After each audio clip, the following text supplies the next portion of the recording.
Welcome back to WB Mason Presents the Joe Girardi Show right here on Yes. As I told you, now it's your show. Throughout the week, ask Joe at YesNetwork.com, Facebook, Twitter, and we've taken the best ones. Joe, you ready? I'm ready. All right, here we go. This is from Russell Benson, and he sent this via Facebook. Joe, will managing this Yankee team become more or less difficult when Derek, Alex, and Curtis come back? Well, I hope it gets a little bit easier. I mean, that's the idea of bringing players back. But obviously, we're waiting for their return. I'm not sure who's going to be first. If I was a betting man, it'd probably be Curtis. And then we should get some guys after that. I don't know if you'll answer this, but I'll ask you. The way this is broken down, what guy has been missed the most? I think you missed all of them together and what they're able to do offensively, where if one is struggling, someone else can carry a team in a sense. And when you start missing 3 or 4 guys in your lineup, it's a lot of guys to be missing. All right, this is from @801TildenBX, and he sent this via Twitter. How come Austin Romine only plays sparingly? Because Stewart has more experience. Chris understands our pitchers, understands the league better, and as a young catcher, it's very difficult. It's probably, to me, it's the most difficult position to break into because you have to not only know your pitchers, and if you haven't caught them a lot, you don't know them and what they do in certain situations and when they get in tight jams, but you also have to know the hitters that you're facing. So I think that's the most difficult position. So you bring them along slowly. All right, the next one is from John Schultz, and he sent this via Facebook. Joe, would you ever do something like Billy Martin did years ago and literally pull names out of a hat to shake the lineup a bit when the team struggles to score runs? No, I would not.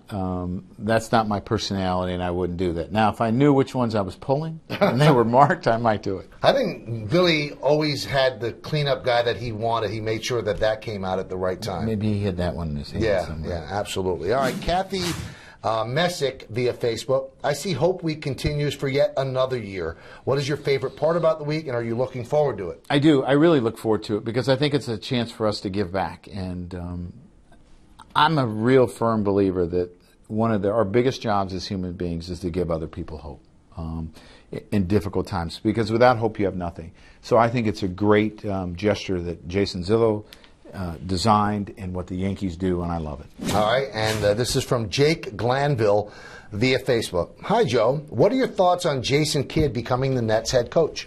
You know, I kind of look forward to it. I think that the one thing about coaching is you have to kind of find what your niche is, and it takes a little bit of a time. You know, I coached 1 year in the big leagues with Joe, and then I was a manager, and I had to figure out what my real strengths were and what my weaknesses were, and then once you figure that out, you allow your coaches to do their job. And obviously he was a very heads-up player. I mean, a great point guard, and he understands the game, so I think he'll do well. I'm glad that this was brought up because I wonder about this. One of the knocks is that it's going to be tough to go right from playing to coaching. I mean, other guys have had broadcasting experience like you. Pat Riley broadcasted as well. Mark Jackson broadcasted. How tough would it have been for you to, that day in Japan, go from taking off the catcher's gear and managing? I don't really know if it would have been any harder. Really? I don't. Just because, mentally you prepare yourself. I was glad I got to watch Joe do it for a year, in a sense, and be a coach. But I don't necessarily think that the broadcasting and everything necessarily prepared me anymore. It did give me a better understanding of the media, but I'm sure Jason, playing in New York for a long time, understands the media and knows what he has to do. Seems like the point guards are like the catchers. A lot of coaches, because they have to know everything. They have to know everything, and they have to know where everyone's supposed to be. All right, so that's another edition of WB Mason Presents the Joe Girardi Show. We have a big week coming up on Yes. The 2 games against the Dodgers. We've got the Tampa Bay Rays coming in, and then, of course, on Sunday, Old Timers Day. Be here for all of it. For Joe Girardi, I'm Michael Kay. Have a great week, everybody. See ya.